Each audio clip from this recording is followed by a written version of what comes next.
Bonjour à tous, on voulait vous présenter un petit peu notre retour d'expérience sur les semis à la volée chez Jacques Alabert, donc sur la commune de Trémoulet. Ça fait 3 ans qu'on essaye des semis avant la récolte du blé.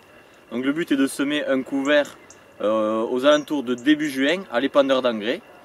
Donc sur ces 3 années d'expérience, on a testé des crucifères du type radis, moutarde, des graminées comme le sorgho fourragé et aussi du tournesol.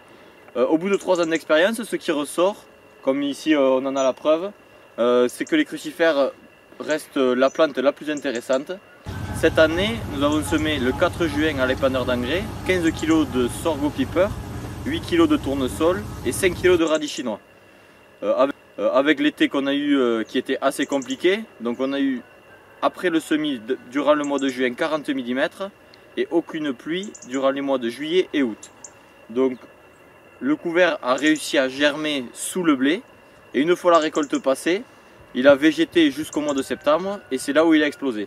Et donc aujourd'hui, sur cette parcelle, on est à 10 tonnes de matière sèche avec une présence exclusivement de crucifères.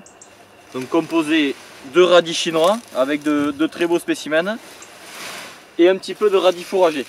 Voilà, qui est beaucoup plus précoce et qui est actuellement au stade floraison graine. L'impact du radis sur cette parcelle est très marqué. On voit que là où le radis est très présent, le raies grasse est beaucoup moins bien développé. Il est moins présent et il fait beaucoup moins de biomasse. Il végète sous la crucifère.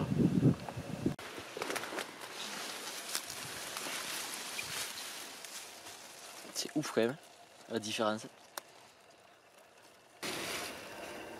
L'objectif, ça serait pour l'an prochain de diversifier un petit peu ce mélange, de passer avec 3 ou 4 crucifères différentes, du radis chinois, du radis fourragé, peut-être de la navette et de la moutarde d'Abyssinie, à des proportions moindres, et conserver une part de sorgho assez importante. On voudrait conserver à peu près 10 kg de sorgho, parce que ça pourrait nous amener quand même beaucoup de biomasse, et ça pourrait être intéressant en cas d'été un peu plus favorable.